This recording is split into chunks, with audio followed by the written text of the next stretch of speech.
Hey guys, welcome to our Ballin in the Boot playoff breakdown. I'm your host, Jace Lejeune here for Gridiron Football. We have our other Gridiron Football beat writers as well, Alex Allison and Daryl Felker join the show as well to break down these playoff brackets, as well as Grant Sashere, a former Gridiron Football intern. He's doing his own thing at Crescent City Sports and also Rivers Sports Media. Does a great job working for Ken, the gang over there at Crescent City Sports, and make sure to give Grant a follow on next as well.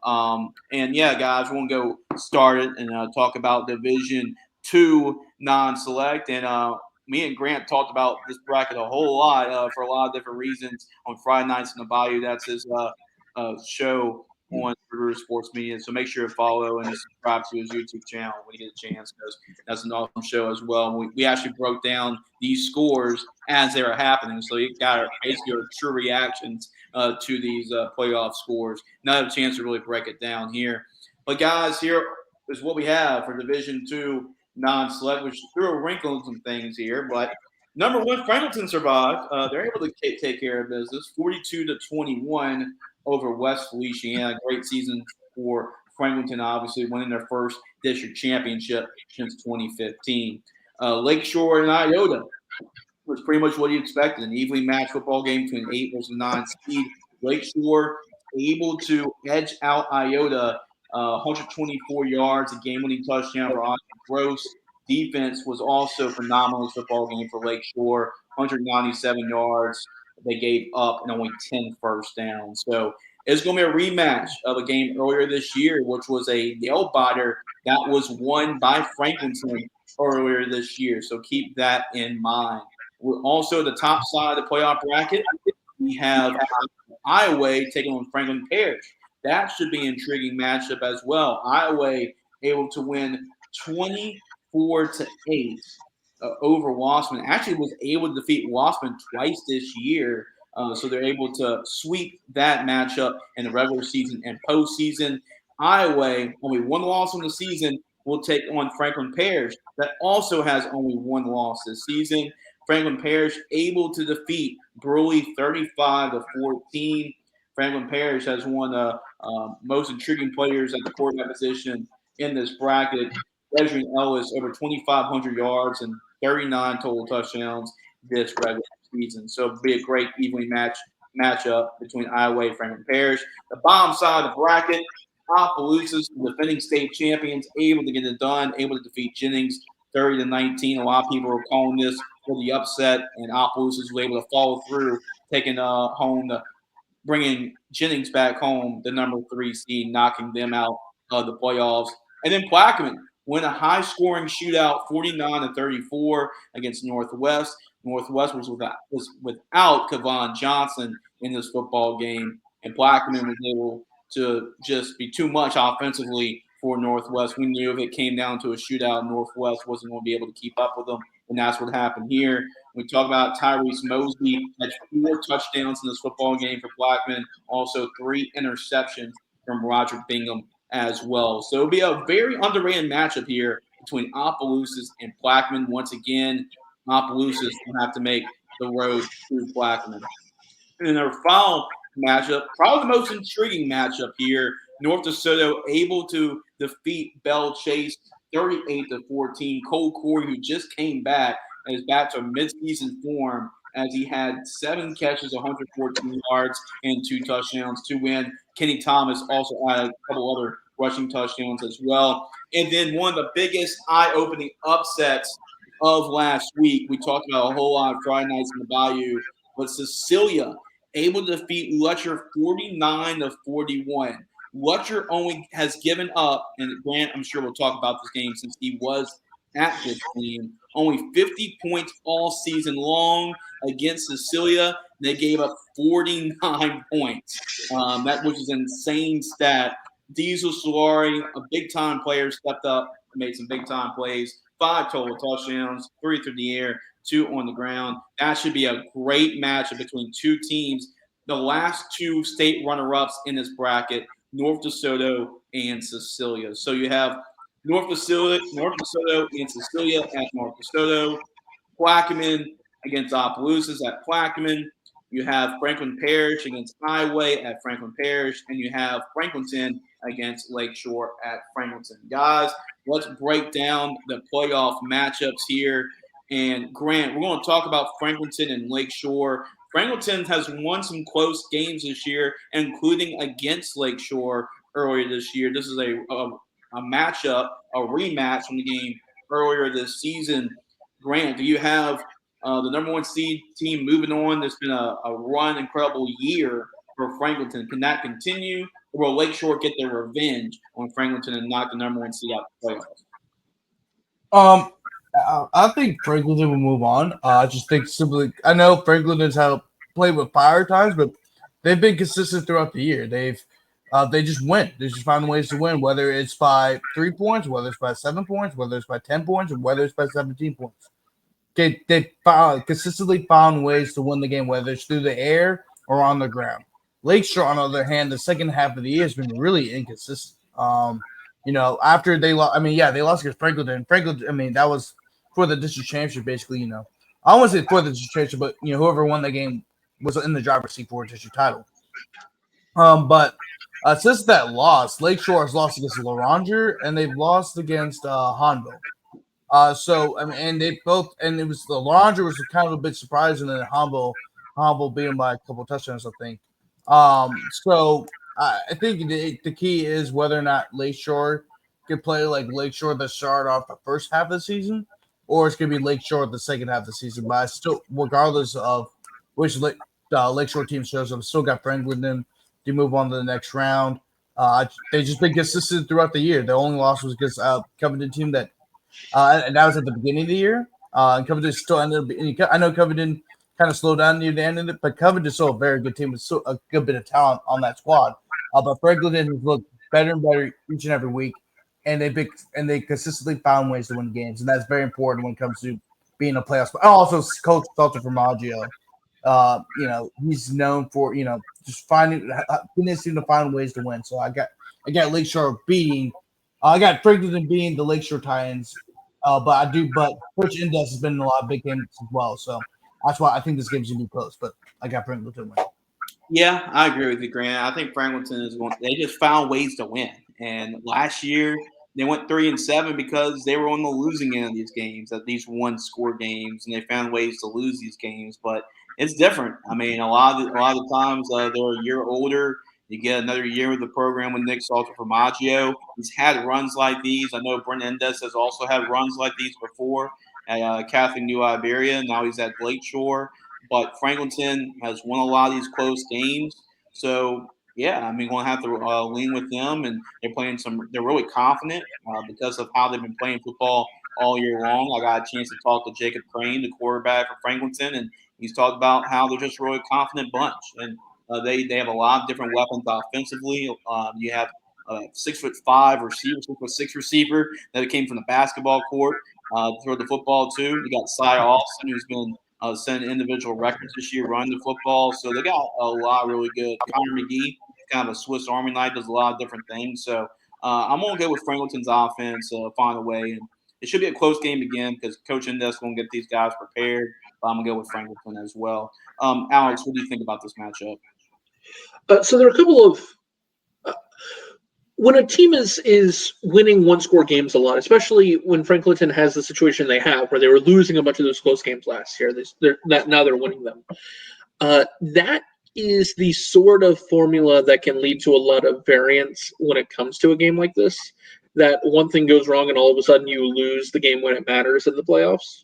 That being said, I do think they'll beat Lakeshore again. We've seen a lot of this season so far, where we've had rematches in the playoffs where the team that won the first time ends up winning again, sometimes surprisingly so. Yeah. And I think given the trajectory of the two teams, I think Franklinton will win again. And I actually wonder if it won't be super close either, given the way the two teams are kind of the two directions the two teams are heading in at this point.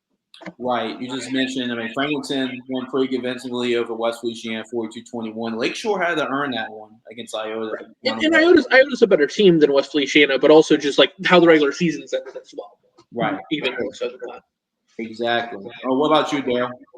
I'm gonna roll with Franklinton as well. As you said, I mean, sometimes kind of following up on what Alex said, sometimes you playing in those close games and always finding a way to pull it out in the end can be a bad thing, and it can be a recipe for disaster. As he said, one or two things go wrong, and now you're on the other end of it. But I don't think this is going to be that kind of game. I think that they're clicking right now. As we said, their offense is very talented, and I think they're going to be able to pull it out. I'm not sure if it'll be super close, but yeah, I think like one or two possession game, but I think they'll definitely get the win. All right, so everybody has Hamilton moving on and continuing as the number one seed in the playoffs. And at this point, I believe we have yet to have a number one seed team to fall so far. So we have Franklin Parish and we have Iowa. I mean, two evenly matched teams. These are both teams that lost one time this year. Franklin Parish has won their first district championship ever. Iowa is having another really strong season, able to defeat, talk about these rematches, able to beat Wassman twice this year, which is a good Wassman football team. Franklin Parish is a team a lot of people have making a run. I mean, they defeated Calvary Baptist earlier this year. Show you what kind of team that they are capable of beating. Grant, this should be a really good football game, I would say. Who do you have with the edge here, Iowa or Franklin Parish? Well, for starters, Iowa has a really explosive offense, like we mentioned on the previous show. Iowa has scored 40 plus points, I think, in every single game that they played, and have only lost one game. Franklin Parish is a great team. Of course, they're led by Desiree Ellis, who's one of the top quarterbacks in the state right now. They got a really good squad all around him. These are two really good offenses. They're fully capable of scoring at will. Iowa's always been a player in the state playoffs. They really, I don't think they've made. I don't remember. Have they made it to the state championship, Chase? I don't have it up, but Franklin Parish? yeah, no, not Frank. I know Franklin Parish has been it, but I'm talking about Iowa. I don't think I've double check on that, but I don't think they Yeah, have. they've always been really close. Like I think a Yeah, couple years ago, they're the number one seed. They're always like really close, but they haven't been able to pull through and get to the state championship game. So I think this would be a good game, led by two really good coaches. However, I'm gonna stick with Franklin Parish to win this game. Is that Franklin Parish being the state runner up in this bracket? Yeah, I'm with you. I had them going to the state championship game too. I mean, I like Desiree Ellis, a quarterback. He can do it with his legs, do it with his arm. And talking to Coach Burnett, I mean, he said this kid's special, and it's good that we're starting to talk about him early on, give him some exposure. But this he's doing an excellent job with his team. They showed what kind of team they can be. Anytime you beat Calvary Baptist and the team that they have, that was an eye opener earlier in the season. I mean, we talked about it as well. Iowa's got. I mean, this ain't gonna be a cakewalk. I mean, we talked about Cohen Charles. You know, he is a Raging Cajuns commit. I mean, Jonathan Walker. He's been a guy who's worked out with us. Our Gridiron Football League camps. He's a Gridiron Football Player of the Week, and he's a good Swiss Army knife player as well. So, Coach Johns does a great job. I think he's really underrated coach for what he does at Iowa. I don't think he gives enough credit, but he does an awesome job with that program. So this should be a great game, high scoring. But I'm gonna go with Franklin Parish to get that stop that they need. And I think Franklin Parish is actually the best team at the top side of the playoffs bracket here. So I got Franklin Parish advancing to the By the semifinals. way, I just looked it up. Iowa's never been in the state I championship. don't think they have. They're getting close. I know they. I think I just saw this. They had some quarterfinal runs and some semi. Yeah, Like, they're close. Andre Sam played on that team. I think they made some pretty good runs when Andre was there. But yeah, yeah, I don't think they've been to a state championship game. yeah. All right, Alex, what do you think about this matchup? Yeah, give me Franklin Parish. Not a lot has changed since when we talked about it before. Franklin Parish was also my choice to make it to the state championship game in this bracket. We will talk about the team that all of us had winning the state championship Yeah, later. well, there. And there'll be a lot to talk about there. So I sort of just want to get to it. This went chalk in the previous round. So I don't have a lot of a different opinion about either of these teams now after last week. So give me Franklin Parish to beat Iowa. What about you, Daryl? You're with the rest of us here. You got Iowa because this game could really go either way. I mean, Iowa has a great chance to win this game as well. Yeah, I definitely think it could go either way, but I think Franklin Parrish's quarterback and their offense, they're going to score, they're going to get their points, but I think the defense is what's going to be Yeah. the game changer for them. I think they're going to step up and they're going to not shut down the Iowa offense because, as you said, they have their weapons as well. But I think they're going to hold them off enough for them to get the win. Should be a great matchup. We'll see if we get a Franklin pair. So kind of like the battle of the Franklins, right? Battle of Franklin Parish. But we're going to go to the bottom side of the bracket. Plaquemine has been on the heater. I know, Grant, we were wrong on this one last week. Opelousas against Northwest. And Plaquemine was able to get a lot of really good plays from their running back, Tyrese Mosby, who's the most underrated in the state. And let's see, they can go and beat another Opelousas team. This time it's Opelousas, and we talk about Opelousas and having the most deceiving 14 seed I've ever seen before in my life. But Opelousas able to get it done against Jennings, number 3 seed, 130-19. We talk about roster wise; they may have the best roster in this entire bracket as well, the defending state champions. But it's at Plaquemine. Plaquemine they have the athletes as well that can compete with Opelousas. So that will be an interesting dynamic as well. It's at home. Does that Northwest outcome, does that change your mind if any on Blackman, or you still have Opelousas advancing to the semifinals? I got Opelousas going to the semifinals. I mean, it's not like I picked Northwest to upset because I thought Northwest was a better team and they've been far before compared to Plaquemine. I still think, I mean, it does change my mind a little bit about Plaquemine. Yeah, I think they're a fully capable team and making a run. Of course, now that Lutcher's out, so they have a great chance of making a run. However, Opelousas, this is the most deceiving. This is a bad draw. Period. Like this is a very. I mean, Obelisk is ranked 14th, but like we're gonna talk about Cecilia. Like this team should not be a 14th seed. Maybe they need to change how they do the seeding in the future because Obelisk as a team is not the 14th seed. There's no way you're telling me that they're below Bell Chase. There's no way you're telling me they're below Northwest. There's no way you're telling. Who's the 12th seed, by the way? Can you The go? 12 seed is Minden, who lost first Yeah, round. yeah, like Obelisk would kill Minden. Like I mean, like what are we like? I get it. Yeah, right. Well, I mean, I mean, we got to chase the seed because Opelousas shouldn't be the 14th seed, and Cecilia shouldn't be the 18th seed. Mm-hmm. Period. Yeah. When they're full house. So I mean, we might need to chase the seed a little bit.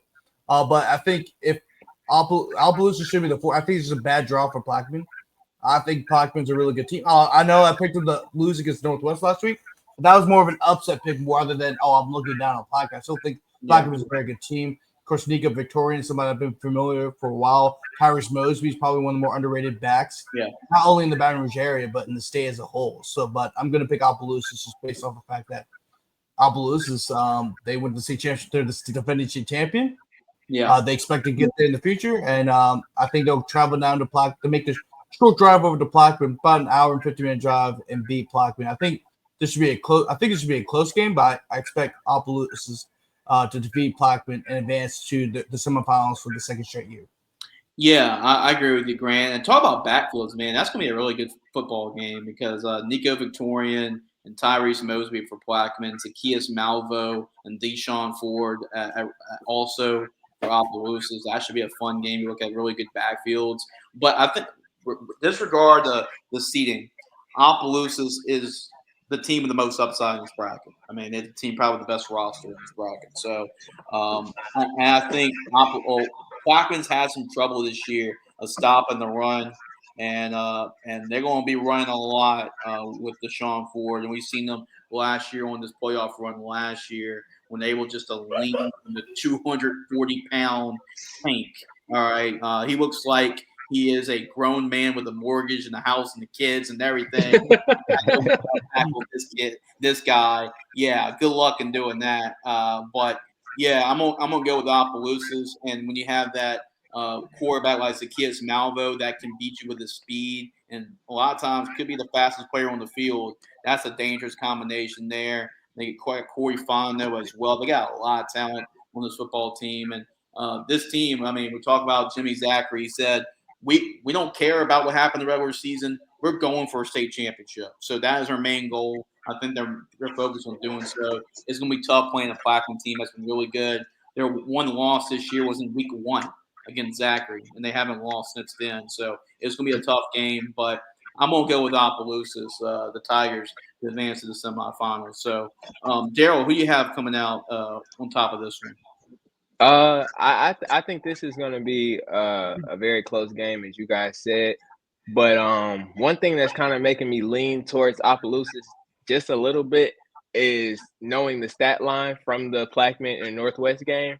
I mean, Tyrese Mosby had 4 touchdowns, and they had a DB that had 3 interceptions. That's 3 turnovers that gives you a chance to go and get points, but you only won by 15 points. Yeah, So I mean, it's kind of like I don't know if they're going to have to play better if they want to beat Opelousas. They're going to have to be able to capitalize on those turnovers that they can force, and it's going to be a tough road for them. But I definitely think they have a chance in this game. I mean, as we said, Nico Victorian, their offense just as a whole is very electric. Haven't lost since week 1 against a really good Zachary team, and Plaquemine wasn't really tuned up how they should have been in week 1. So I mean, they have a chance at home, but it's tough to go against Opelousas, the defending state champs, coming off of a upset against the 3 seed. So I'm going to roll with Opelousas, but I wouldn't be surprised if Plaquemine came out on top. Yeah, and Plaquemine got a really good receiver too, in John Walker. He's going to be a good one as well. And another point about Plaquemine too is they had the most current NFL players on the roster from Louisiana, from any Louisiana school. So they've always had talent for sure. Alex, for you, are you with us with Opelousas, the defending state champions, or do you think Plaquemine ends their run? Well, I was the lunatic that said Plaquemine would make the semifinals 3 weeks ago when we made our picks. No point in going back now. It's I don't feel great about it though. I'll be honest. The Opelousas team's really good, really really good. I mean, I don't know if there's a fix to like the seeding formula because like the schedules are so drastically different, right? So it's just difficult to calibrate that, and you'll get weird results. So, but Opelousas happens to be a team that is much lower seeded, a 14 seed, than their actual quality of team. They might be the best roster in the bracket. They are much more likely to be the best roster in the bracket now that Lutcher is no longer in the bracket. Yeah. So being one of the key teams that people are turning to as the new favorite to win the state championship is completely understandable. This seems really good, and yeah, there are some red flags with how Plaquemine beat Northwest. Yeah. Absolutely, I fully agree with Daryl. That being said, I'm stuck here. There's no point in going back now. So yeah, I'll take Plaquemine. I'll take Plaquemine at home to go ahead and win the game and make the semifinals. Yeah, that'll be a heck of a year for Blackman. They've had some great years. My dad was on the staff one of those years when they went to the semifinals. It was his best chance of going to the state championship. And some guy named Tyron Johnson had to ruin it for Warren Easton, ruin it for my dad, go to the state championship game in the dome. But yeah, like this could have a chance of being one of Blackman's best teams they've ever had. So but they're going to have to get through Opelousas, defending state champions, in order to do that. And here's a game we all alluded to. Cecilia with the biggest shocker out there, 49-41, defeating the number 2 seed Letcher Bulldog team that we all had winning the state championships. This is the first time that a heavy state favorite champion is going down. So just ruins this whole entire bracket. Alex puts it in smithereens, but I knew this would be a tricky matchup for for Letcher, because of their offense.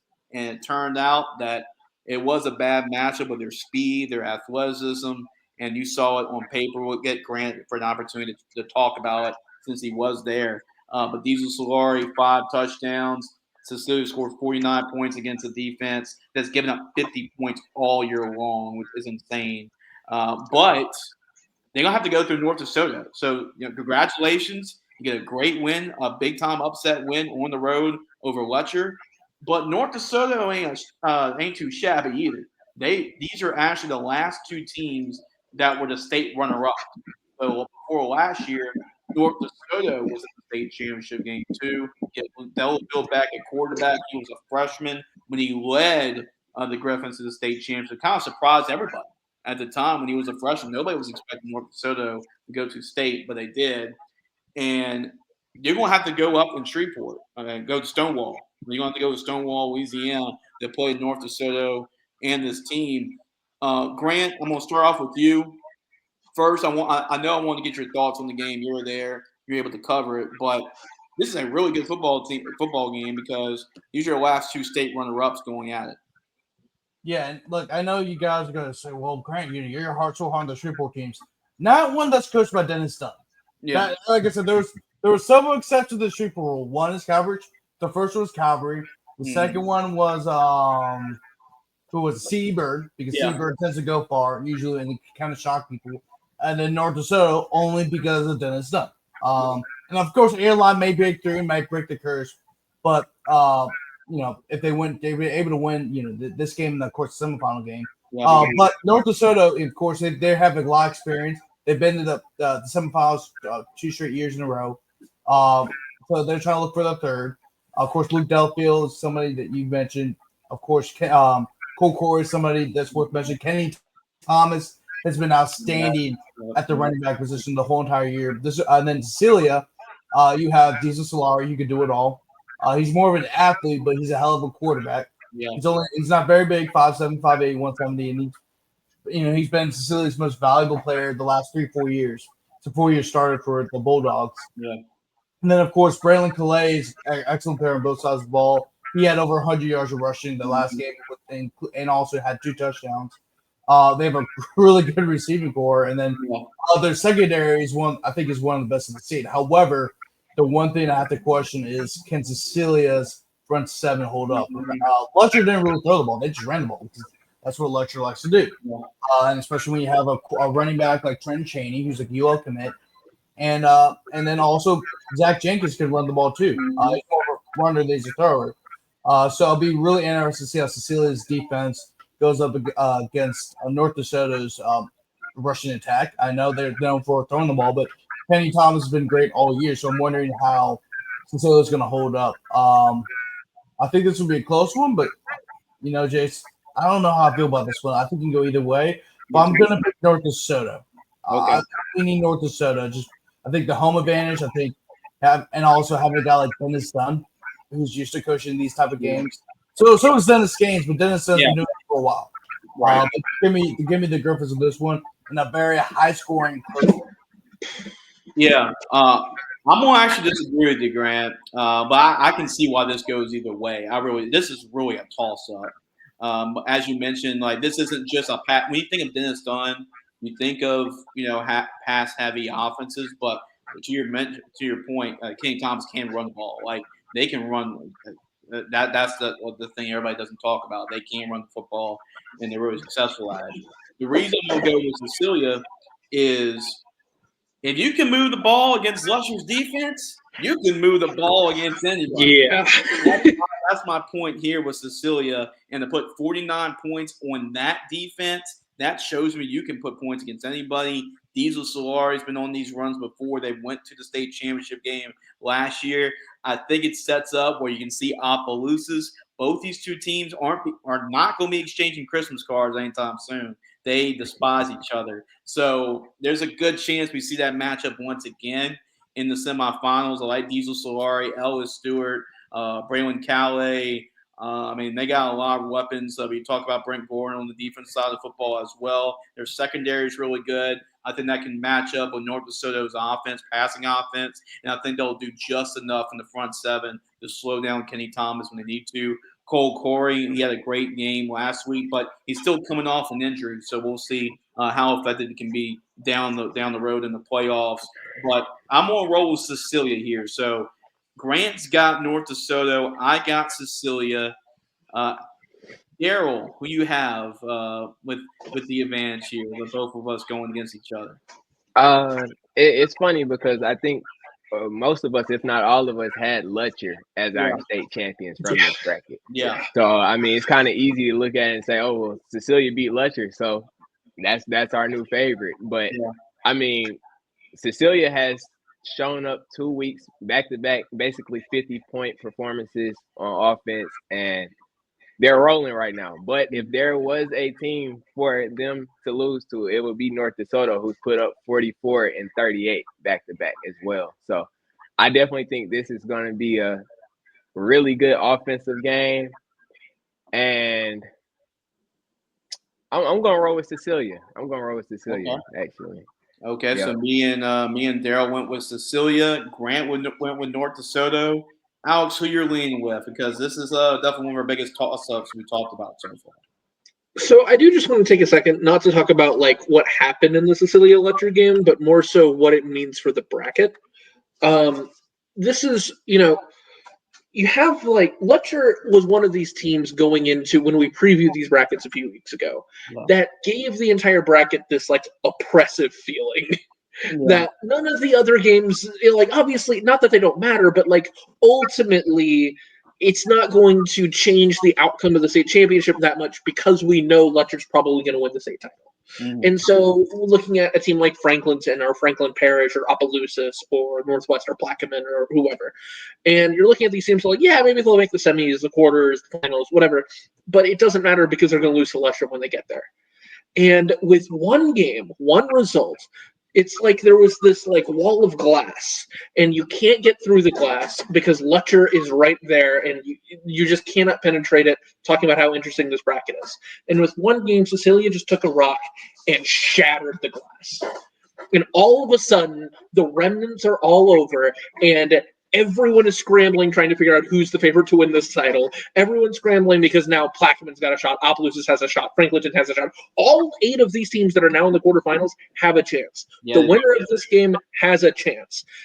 Because Cecilia is a great team. Cecilia's offense has clearly shown that they're going to score on everybody. Mhm. But they don't have the same oppressive feeling that Letcher does. Yeah. So I'm going to take North DeSoto to win the game. We'll split 2-2, but this is a coin flip. I have no idea. This is gonna be one of those like Captain Shreve Evangel games where check your defenses at the door. Because Sicilia's gonna score points. We know that. But this is a North Dakota team that's really really good too. They're at home. That can matter a lot. Mhm. I will now. Not that Cecilia's struggled to win on the road this season, but Yeah. but I will give the nod here to North DeSoto ever so slightly. This is a true toss-up. Yeah, I mean, really, all you talk about all 8 teams, they really all have a shot. I mean, just look at the bomb side of the bracket: Opelousas, Plaquemine, and North DeSoto, Cecilia. So we talk about 3 of those 4 teams at the bottom were either state champions or state runner-ups the last 2 years. So that's saying a whole lot. And the team that was the state champion the year before just got defeated by Cecilia. So it's been a wild bracket here in Division II non-select, but this has always been a wild bracket. This has always been this type of bracket. Like, do not pencil in the number 1 seed. Don't pencil in chalk because any of these teams can win, and so far it's looking like that right now. So last time, North Dakota will take on Cecilia, Opelousas will take on Blackman, Iowa will take on Franklin Parish, and Franklinton will take on Lakeshore for the right to go to the semifinals for the Final Four. So this is our Division II non-select bracket for quarterfinal preview. Appreciate everybody tuning in. Make sure to subscribe to our YouTube channel. Make sure to go to gridironfootballusa.com. So for Alex Allison, for Daryl Felker, for Grant Sachere, I'm Jason Zern. We'll see you all next time. Another exciting edition of our playoff bracket breakdown here on Ballin in the Booth.